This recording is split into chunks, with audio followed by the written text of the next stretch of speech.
Salut les amis, aujourd'hui, nous avons un thème spécial à l'ordre du jour, moto LED. Si vous pensez que toutes les motos sont belles et élégantes, alors vous vous trompez profondément. Le monde est habité par une variété de monstres à deux roues, et aujourd'hui, nous allons vous montrer le top 5 des motos les plus LED du monde. Prêt ?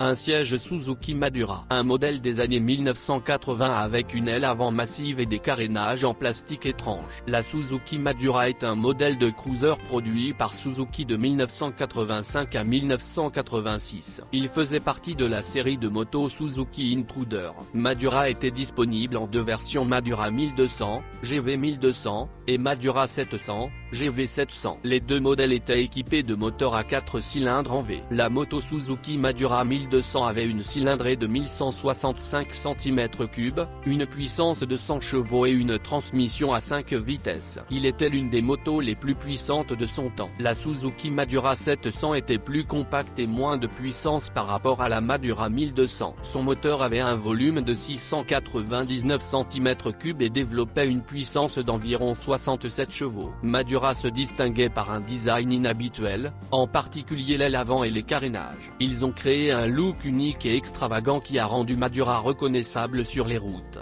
Deux sièges Honda DN01. L'apparence de ce modèle évoque des sentiments mitigés, avec sa forme d'arc avant énorme et son étrange mélange de styles. La Honda DN01 a été l'une des premières motos à offrir un système de transmission automatique à vitesse variable appelé Honda Human Friendly Transmission HFT. C'était une caractéristique innovante qui permettait au conducteur de choisir entre les modes de changement de vitesse manuel et entièrement automatique. La Honda DN01 avait un design révolutionnaire avec un siège bas et un empattement long, offrant un ajustement ergonomique et une conduite confortable, rappelant plus les caractéristiques d'un cruiser ou d'un scooter qu'une moto conventionnelle. Le DN01 était équipé d'un moteur V-twin sac refroidi par liquide de 680 centicoulomb, tiré du modèle Honda Deauville et modérément modifié. Ce moteur a fourni un fonctionnement lisse et stable, caractéristique des motos de tourisme. Le modèle était équipé d'un système de freinage anti-blocage, ABS, et d'un système de freinage combiné, CBS,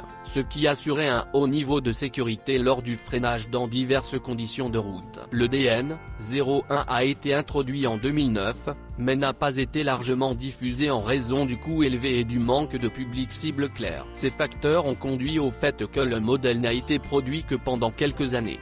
3 sièges Dnepr MT11. Modèle de moto soviétique, avec une grande taille et un design asymétrique. Le Dnepr MT11 était basé sur des motos militaires produites par KMZ, mais a été adapté pour un usage civil. L'histoire de la marque Dnepr, parfois orthographiée Dnipé ou Dnipro, a commencé pendant la Seconde Guerre mondiale, lorsque l'Union soviétique a autorisé la technologie et la conception de la moto allemande BMW R71 à utiliser dans ses motos militaires. Le MT11 était équipé d'un moteur de 650 cm3, avec une simple soupape supérieure, off, pouvant atteindre des vitesses allant jusqu'à 95 km/h. Le moteur était conçu pour la fiabilité et une réparation simplifiée sur le terrain, ce qui le rendait populaire dans les régions où les routes étaient mauvaises. La moto MT11 se distingue par la présence d'un lecteur sur la poussette et la roue arrière, ce qui est rare dans les motos modernes. Dans la version pour le marché civil,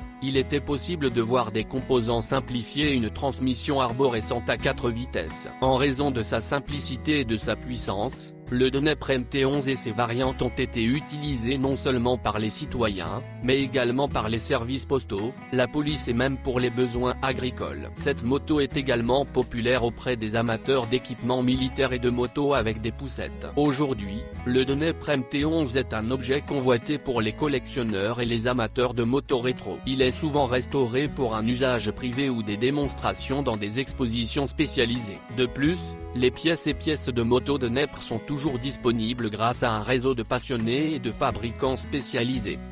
4 places Kneifeder P120 Fighter.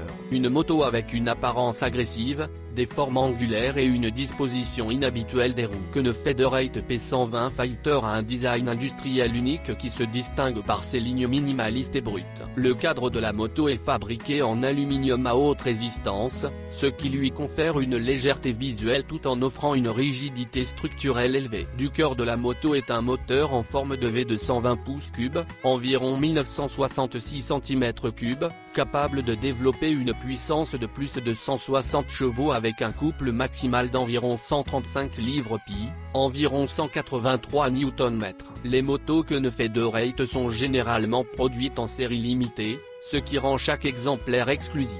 Le P120 Fighter ne fait pas exception et sa production est limitée à un petit nombre d'exemplaires, ce qui en fait une rareté dans le monde des deux roues. En raison de son exclusivité, de son travail manuel et de l'utilisation de matériaux et de technologies innovants, le Featherweight P120 Fighter appartient au segment des prix élevés. Les prix de ces motos peuvent facilement dépasser $100 000. Outre son apparence et sa puissance impressionnante, le P120 Fighter est connu pour sa dynamique et sa maniabilité. L'ajustement sportif, la suspension équilibrée et les freins puissants offrent une bonne maniabilité, même avec un style de conduite agressif.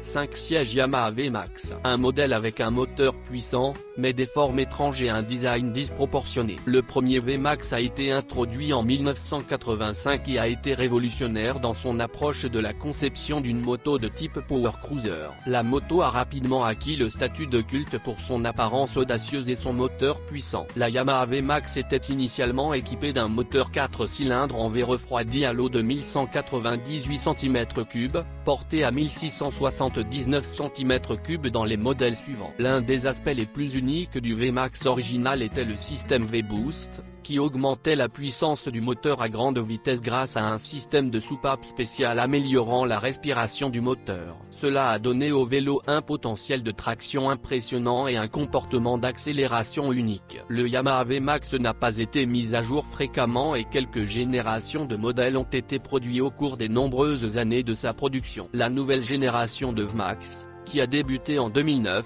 a reçu un design moderne et un remplissage technique considérablement amélioré. Le VMAX est devenu un symbole emblématique de la force et de la performance parmi les amateurs de moto. Il est souvent associé à des vitesses extrêmes sur de courtes distances, en particulier, il est populaire dans les courses de dragster, où sa puissance et son accélération permettent de dominer les courses de quart de mile. C'est tout, mes amis. Nous avons couvert le top 5 des motos les plus laides au monde. J'espère que nos échecs épiques de designers vous encourageront. N'oubliez pas de laisser vos commentaires sur celui qui vous a semblé le plus moche et, bien sûr, de partager cette vidéo avec vos amis. À bientôt dans le prochain numéro.